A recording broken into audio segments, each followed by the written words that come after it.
Hello and welcome दोस्तों हमारे YouTube channel PC classes में। मैं अजीत कुमार आज आपके सामने नेक्स्ट टॉपिक हिस्ट्री का मिडिवल पीरियड का नेक्स्ट टॉपिक जो कि है आपका आक्रमण किसका, यामिनी वंश का, यानी वो यामिनी वंश या गजनी वंश के बारे में हम लोग डिस्कस करेंगे। जैसे जैसे हम लोग बढ़ते जाएंगे टॉपिक वाइज हम लोग जो सबसे पहले आक्रमण किए उस सब चीज़ के बारे में देखते जाएंगे। ठीक है दोस्तों, अब चलिए इसको शुरू करते हैं। चलिए देखिए, गजनी साम्राज्य, इसको पहले जानते हैं। गजनी साम्राज्य यामिनी वंश, इसको भी उसी को कहते हैं। उसका शुरुआत कैसे होता है? देखिए, इसका जो संस्थापक माना जाता है वह अल्पतकीन उसका संस्थापक माना जाता है। क्यों माना जाता है? देखिए वो जो अल्पतकीन जो था वो क्या था, पहले एक वहाँ का एक साम्राज्य था, उसका सेनापति रहता है अल्पतकीन। ठीक है, उसका सेनापति रहता है। इसने विद्रोह करके क्या करता है कि अपना साम्राज्य छोड़कर दूसरा जगह पे जाके अपना एक नया साम्राज्य खड़ा करता है। क्या आता है? गजनी साम्राज्य या यामिनी वंश, उसको यामिनी वंश भी बोलते हैं। तो ये अल्पतकीन इसका संस्थापक है। ठीक है, या उसका दामाद या उसका क्या बोलते हैं आपका गुलाम, अल्पतकीन का गुलाम या दामाद बोल सकते हैं कि है वो कौन है? सुबुतकीन है। ठीक है, मतलब अल्पतकीन का जो ये रहता दामाद या गुलाम रहता वही सुबुतकीन उसका अगला उत्तराधिकारी बनता है। कब बनता है? 977 ईस्वी में बनता है। ठीक है, इसको भी याद रखिएगा। और इसका पुत्र रहता है, इसका पुत्र दो रहता है। सुबुतकीन का दो पुत्र रहता है, एक होता है कि महमूद गजनवी, जो दूसरा रहता है, पहला रहता है आपका इस्माइली। उसको लिखे नहीं, उसको याद रखिएगा, लेकिन उसका इंपॉर्टेंट क्वेश्चन ज़्यादा बनता नहीं है तो याद रखिएगा, हम बता दिए। तो इसका दो पुत्र रहता है कि इस्माइली होता है, एक महमूद गजनवी। तो क्या करता है सुबुतकीन, जब मरने के कगार पर रहता है तो क्या करता है, पहले इस्माइली को बना देता है राजा, इस्माइली को राजा बना देता है। लेकिन वो थोड़ा सा ज़्यादा शक्तिशाली नहीं रहता है, तो क्या करता है महमूद गजनवी अपना भाई को ही बंदी बना लेता है और गद्दी पर बैठ जाता है। तो ये थोड़ा दिमाग वाला लगता है, तो महमूद गजनवी उस पर गद्दी पर बैठ जाता है, उसको अपना बंदी बना के। ठीक है, तो उसके बाद से महमूद गजनवी के बारे में पढ़ेंगे। ये इंपॉर्टेंट है, इस सब उतना इंपॉर्टेंट नहीं है। संस्थापक जो था हम बता दिए, याद रखिएगा।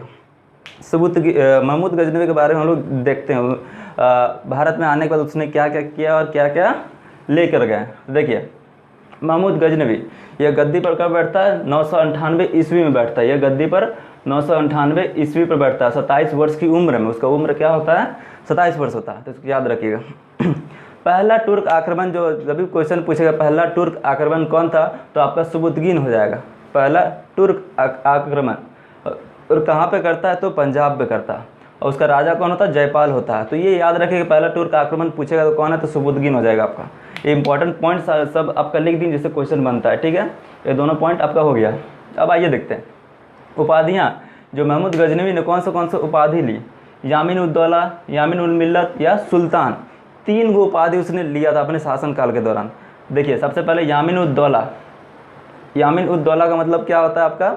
ये यामिन उद दौला का मतलब होता है साम्राज्य का दाहिना हाथ। यामिन उद दौला ये होता है, और इसका मतलब होता है यामिन उद मिल्लत का होता है मतलब आपका मुसलमानों का संरक्षक। तो ये यामिन उद दौला इसका मतलब होता है, हिंदी में बता दिए आपको। और उसके बाद देखिए सुल्तान का भी उपाधि रहता है। ये सुल्तान उपाधि कब लेता है? तो देखिए, महमूद गजनवी सुल्तान को उपाधि कब लेता है? जब देखिए वो ये इसका अनुमति लेना पड़ता है। किससे अनुमति लेना पड़ता है? एक मुसलमानों का एक धर्म गुरु होता है। उस वहाँ पे जब महमूद गजनवी जब शासन कर रहा था, तब वहाँ पे क्या होता है, उसका मुसलमानों का एक धर्म गुरु रहता है, उसका नाम रहता बिल्लाल, अल कदीर बिल्लाल नाम रहता है। तो वो क्या कहता है, कोई भी साम्राज्य कोई चलाता है तो उससे बहुत परमिशन लेता है सब कि हम ऐसा करने वाले हैं, ऐसा करने वाले, तो वो बताता अपना राय देता है। तो ये भी अपना वहाँ पे गया था राय लेने, अपना बताने। और ऊपर से वो क्या किया था, इस्माइली को बंधक बना लिया था, उस वजह से भी वो गया था, तो उससे परमिशन लिया। तो उसने क्या क्या दिया उपाधि? सुल्तान को उपाधि दिया, यामिन उद दौला, यामिन उल मिल्लत, ये सारा उपाधि उसको दिया। कौन दिया? अल कदीर बिल्ला उसका नाम है। उस खलीफा बोलते हैं उसको, जो मुसलमानों का धर्म गुरु होता है उसको खलीफा नाम से जाना जाता है। तो उसने ही तीनों उपाधि उसको दिया। तो इसको याद रखिए, इंपॉर्टेंट पॉइंट बनता है। इसने भारत पर 17 बार आक्रमण किया। आपका क्वेश्चन बनता है इसने भारत पर कितना बार आक्रमण किया? तो 17 बार, टोटल 17 बार आक्रमण किया। और उसका मेन उद्देश्य क्या रहता है कि धन को लूटना और अपने जगह पे लेके जाना और वहाँ पे विस्तार करना। भारत से धन लूट के जाएगा और अपना राज्य पे जाएगा, वहाँ पे उसका विस्तार करना, मतलब क्षेत्र बढ़ाना, अपना पावर बनाना उस राज्य में, लेकिन भारत का सामान लेकर ही। उसका मेन उद्देश्य यही था, अगर पूछेगा मेन उद्देश्य उसका क्या था, तो धन को लूटना है। बाकी सब तो उतना है नहीं, साम्राज्य विस्तार उतना नहीं था, शासन को मजबूत करना, लेकिन इसका मेन मोटो था कि यहाँ से धन लेके अपना राज्य पे जाके ये करना, मतलब बढ़ाना उसको। तो उसका मेन मोटो यही था, धन लूटना। उसके बाद साम्राज्य विस्तार करना लास्ट है। अगर इन क्वेश्चन आपका पूछेगा तो यही आपका आंसर होगा, धन को लूटना, शासन को मजबूत करना मध्य एशिया में। तो ये सारा इंपॉर्टेंट उद्देश्य उसका था। अब देखिए 11वीं शताब्दी में उसका 11वीं शताब्दी में अल बरूनी भारत आया था। 11वीं शताब्दी में अल बरूनी जो था वो भारत आया था, ठीक है। इसने किताब उल हिंद की रचना की। देखिए अल बरूनी जब भारत आया था, ये भारत का माहौल देख के, वहाँ का संस्कृति देख के बहुत प्रभावित होता है, और क्या करता है, एक बुक लिखता है किताब उल हिंद। उस बुक में सारे धर्म के, मतलब भारत में जो जो धर्म संस्कृति के बारे में सारा कुछ लिखता है उस किताब उल हिंद में। ये अल बरूनी उसका दरबारी में आया था। तो ये आपका इंपॉर्टेंट क्वेश्चन बनता है कि किताब उल हिंद किसने लिखी थी, तो इसको याद रखिएगा, अल बरूनी। अब देखिए इसके दरबारी इतिहासकार, इसके दरबार में एक इतिहासकार थे, कौन थे, उतबी। उसने भी किताब लिखी थी। उसने कौन से 2 किताब लिखी थी, किताब उल यामनी या तारीख ए यामनी, ये बुक लिखा था। तो यामनी से, यहाँ से आपका यामनी वंश आता, तो इसको भी देख लीजिएगा, किताब उल यामनी या तारीख ए यामनी, ये 2 बुक लिखे थे। तो ये आपको याद रखिएगा, यहीं से यामनी वंश का स्टार्ट होता है, नाम यहीं से लिया गया, ठीक है। इसका प्रमुख दरबारी आपको एक बार और लिख देते हैं कि अल बरूनी पहले था, फिर फिरदौसी था, और उतबी था, और फारूकी था। तो ये 4 इसका प्रमुख दरबारी है। क्वेश्चन बनेगा 4 प्रमुख दरबारी भी कौन है, तो आपका हो जाएगा अल बरूनी, फिरदौसी, उतबी और फारूकी। और इसमें देखिए फिरदौसी ने एक बुक भी लिखा था, शाहनामा नामक। तो इसको भी याद रखिएगा, शाहनामा किसने लिखी, तो फिरदौसी ने लिखी थी। तो इसको याद रखिएगा, क्वेश्चन बनता है। 4 तो आपको याद रखना ही है, इंपॉर्टेंट है, तो बाकी भी याद रखिएगा, ठीक है। अब चलिए इसको आगे बढ़ते हैं। अब इसको आगे बढ़ाते देखिए और क्या क्या काम किया था उन्होंने। इसने चांदी के सिक्कों पर एक तरफ संस्कृत और एक तरफ अरबी भाषा लिखी थी। चांदी के सिक्के इन्होंने जो चलाए थे, उस पर एक साइड संस्कृत और दूसरी साइड आपका अरबी लिखी थी। तो ये आपका इसमें क्वेश्चन बनता है, इसको याद रखिएगा। अब देखिए मेन इंपॉर्टेंट देखते हैं, प्रमुख आक्रमण। इसमें जो भारत पर आक्रमण करते थे, तो उसका मेन उद्देश्य क्या था, धन को लूटना। तो कौन कौन जगह पे मेन इंपॉर्टेंस सारा लिखे, टोटल तो 17 बार किया, आपको पढ़ा चुका है। टोटल 17 बार आक्रमण करता है भारत पर, टोटल 17 बार कहीं लिखे हैं, यहाँ पे देखिए 17 बार करता है आक्रमण। तो 17 नहीं पढ़ेंगे, जो जो इम्पोर्टेंट उससे प्रभावित ज़्यादा हुआ तो सब लिखेंगे हम लोग, देखेंगे। बस देखिए प्रमुख आक्रमण आपका 1000 से 1001, 1000 में भी, 1000 में भी हुआ था और 1001 में भी आक्रमण हुआ था। कहाँ पे किया था, पंजाब में किया था। उस समय राजा कौन था, तो जयपाल था। पहला आक्रमण उसको बोलते हैं, ठीक है। पहला आक्रमण पूछेगा कि गजनवी ने भारत पर पहला आक्रमण कब किया, 1000 में किया। किसके शासन के विरुद्ध और कहाँ किया था, तो पंजाब में किया था। कौन शासन कर रहा था, जयपाल कर रहा था, याद रखिएगा इसको, ठीक है। और 1001 में भी किया था, जब वो जयपाल शासन कर रहा था, तब 1001 में भी किया था, ठीक है। तो ये आपको क्वेश्चन बनता है।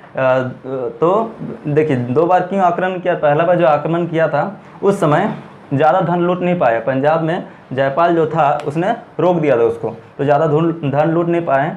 तो दोबारा 1001 में फिर आते हैं और फिर धन को सारा पैसा लूट के ले जाते हैं और ले के अपना देश ले जाते हैं। अपना देश ले जाकर वहाँ पे सारा विस्तार करते हैं, मतलब साम्राज्य को बढ़ाते हैं। लेकिन भारत पर उसको लूटना या साम्राज्य विस्तार करना उतना मोटो नहीं था उसका, ठीक है। तो ये आपका 1000 और 1001 का हो गया पहला आक्रमण, इसको याद रखिएगा। और छठा आक्रमण आपका होता है 1008 में, 1008 से 1009 के बीच होता है। तो आनंद पाल उसका शासक रहता, इसी का बेटा रहता, जयपाल का बेटा आनंद पाल रहता।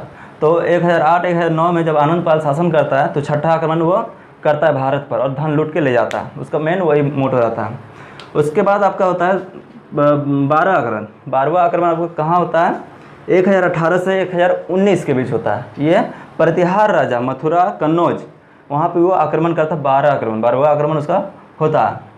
तो सारा इंपॉर्टेंट लिखवा दें सिर्फ। 1019 से 1020 में आपको करता है चंडेल राजा विद्याधर, जो कि असफल होता है। देखिए चंडेल राजा विद्याधर के साथ जो वो करता है आक्रमण, तो उस समय क्या असफल होता है, क्यों, क्योंकि विद्याधर क्या उसको करता है कि उसको खदेड़ भगाता है और धन लूटने नहीं देता ज़्यादा, ठीक है। तो यही आपको पूछेगा, क्वेश्चन बनता है कि गजनवी का सबसे असफल आक्रमण क्या है, तो चंडेल राजा के विरुद्ध, तो असफल रहता है, इसको याद रखेगा, ठीक है। चंडेल राजा 1019-1020 आपका क्वेश्चन बनता तो याद रखेगा, असफल आक्रमण। 1025 ईस्वी में उसने सबसे इम्पोर्टेंट आक्रमण पूछेगा, महत्वपूर्ण आक्रमण उसने टोटल 17 में से महत्वपूर्ण आक्रमण क्या किया है तो आप याद रखिए 1025, जो कि सोमनाथ मंदिर को उसने लूटा था 1025 में। ये सोमनाथ मंदिर आपका कहाँ आ जाएगा, गुजरात क्षेत्र में आएगा। तो सोमनाथ मंदिर को उस पर आक्रमण किया था और बहुत सारे धन लूट के ले गए थे। तो ये माना जाता है कि सबसे ज़्यादा जितना भी ये मतलब धन लूटा इस एक मंदिर में इस सब के बराबर हो जाएगा, उससे अधिक होगा। तो ये आपको महत्वपूर्ण इसीलिए माना जाता है। और एक कारण होता है कि सोमनाथ मंदिर जो उसका मूर्ति वगैरह रहता है उसको भी ध्वस्त कर देता है और अपना देश ले जाकर मतलब ऐसे ऐसे जगह लगाता है कि हम लोग हिंदू धर्म के खिलाफ है, तो उसको इसलिए इसको माना जाता है इम्पोर्टेंट। ठीक है, अब ये राजा भीमदेव वन था उस समय, वहाँ पे गुजरात का राजा कौन था, अभी जो गुजरात क्षेत्र आता है तो राजा भीमदेव वन। तो ये होता है, इसने लगभग कितना सोना लूटा था, लगभग 20 लाख दिनार, उस समय दिनार चलता था उसका, तो 20 लाख दिनार उसने रुपया लूटा था। तो सोचिए 20 लाख दिनार कितना होगा, तो आगे उसके बताते हैं।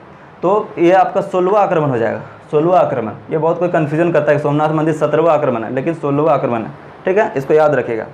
वो कब किया था, 2025 में किया था। अब देखिए उसका 17वां आक्रमण ये भी होता है जब सोमनाथ मंदिर को उतना सारा सोना लूट के ले जाता है 20 लाख दिनार, तो हाथी घोड़ों में लेके जाता है। तो क्या होता है उस बीच जब जैसे पार होता है तो उस समय रास्ते में कौन मिलता है, जाट, भारत का जो जाट होता है वो लोग मिलता है उस समय क्या करता है कि इसका गाड़ी वगैरह सब, घोड़ा जितना सामान होता है सबको लूटने की कोशिश करता है, लेकिन कुछ धन ही लूट पाता है जाट लोग, कुछ धन उसका लूट पाता है।